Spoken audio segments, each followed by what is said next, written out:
Okay, mayong mudto na usab kanatong tanan Luzon, Visayas, Mindanao. Mayong mudto Philippines, mayong mudto world, mayong mudto universe. Ana na punta mga higala, dili atong tulumanon sa kahanginan C&A Catechesis on Air.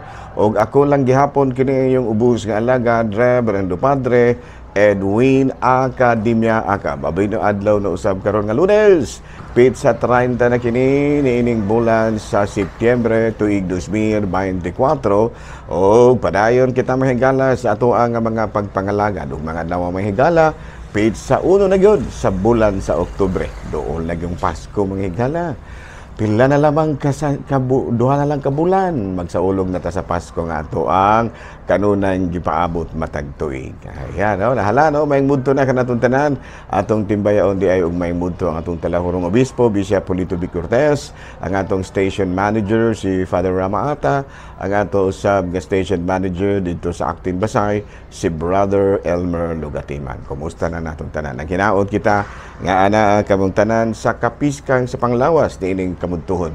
Walay ubo, walay sipon, walay hilanat, walay labad sa ulo, walay panuhot, apan nagginhawa pa. Ayan. Kumusta din no? Ako ang gawiks din sa Kalumbuyan, no? Si Agaw Padre Christian Durango, no? Durango, no? Parinti man din sila si kadali day ha. Parinti man ni sila si Father Christian Durango o si Bishop Du. Ayan. Nala no, may mudto na kanatong tanan mga higala, nang hidaot kita nga ana kitang tanan sa kapiskay sa panglawas niining kamudtuhon.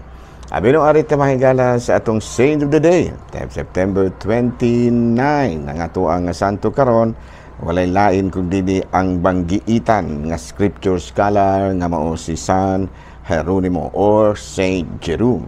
Natao kini si Saint Jerome ni adtong tuig 345, no? Nya namatay ni adtong tuig 420, no? Unya taga-kuan kini siya, taga Stridan, no? Taga Stridan, Yugoslavia, taga Yugoslavia mahigala. No unya matud pa ni siya Master of Latin, Greek, Hebrew, and Chaldubic, no, serve as matud pa kining pride, no, sanis kanang kuan ni siya ni Pope Damasus, no, kining gitawag siya prelate, no, unya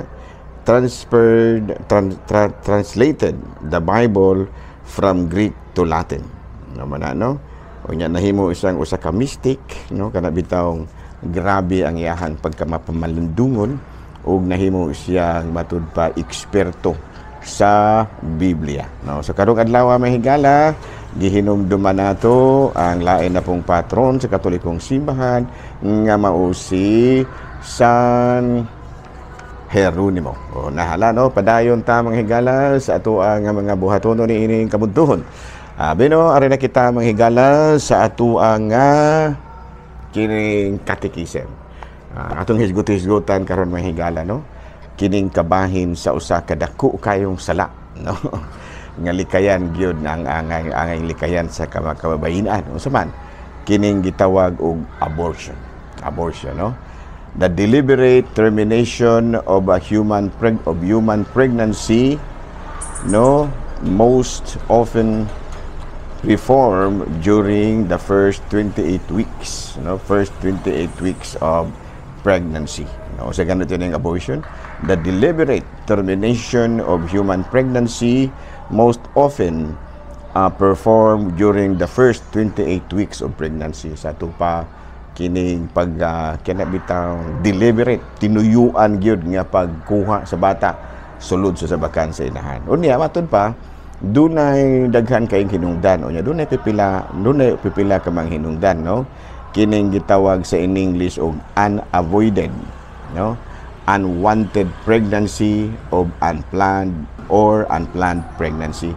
Kini bang pagbabdos mga higala nga wala tinguhaa, ano mo na hinungdan nga usahay ila na lamang hilabtan ang bata sulod sa ilang tiyan. Nga ikaduha kining gitawag natong postponing child rearing, no, kana bang dili pa ka gustong magkaanak, muna nga usahay ipakuha na lang. Nga ikatulo, kining socio-economic concerns, no? Disruptions, kini bitaw kana bang tungod sa kapobrehon, socio-economic concerns tungod sa kapobrehon, kadili lagi makahatag og maayong kaugmaon sa bata, dili makapakaon sa eksakto, dili makahatag og eksakto nga pangalagad sa kabataan. Muna nga ilan na lamang kuhaon ng bata. Of course, these are valid reason, but the abortion is not the valid of course these are valid problems, but abortion is not the valid solution. Muna din na, no?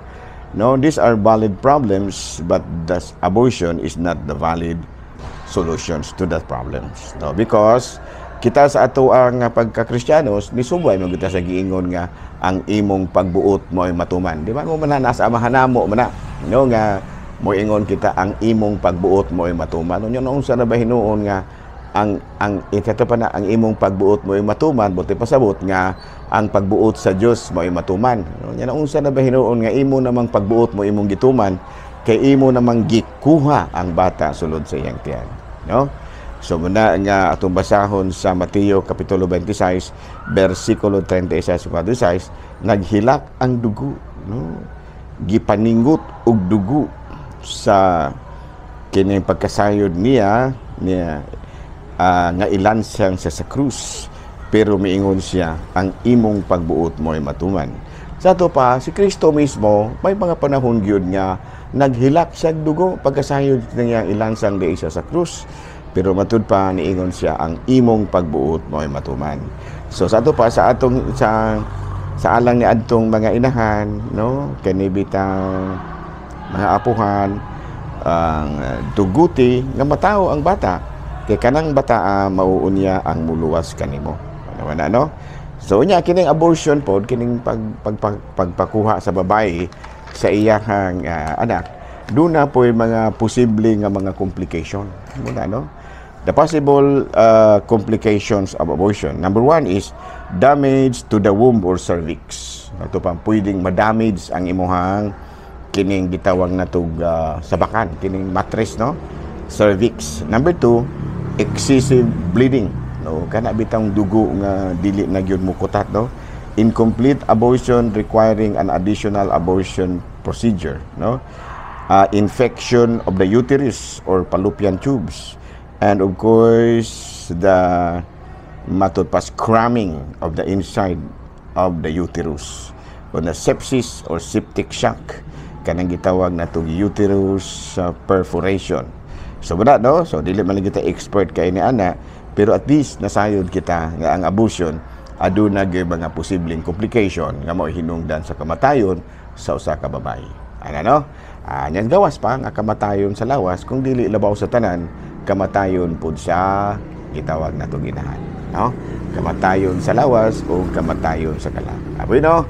Adlaw karon nga Lunes, sa 30 na kini sa bulan sa Setyembre, o ako lang gihapon kini yung ubos nga alagad Reverendo Padre Edwin Academia ka manamilit na usab kaninyo og manalangin kanato ang Dios makagahong tanan, Amahan, Anak, Espiritu Santo. Good noon, Pilipinas!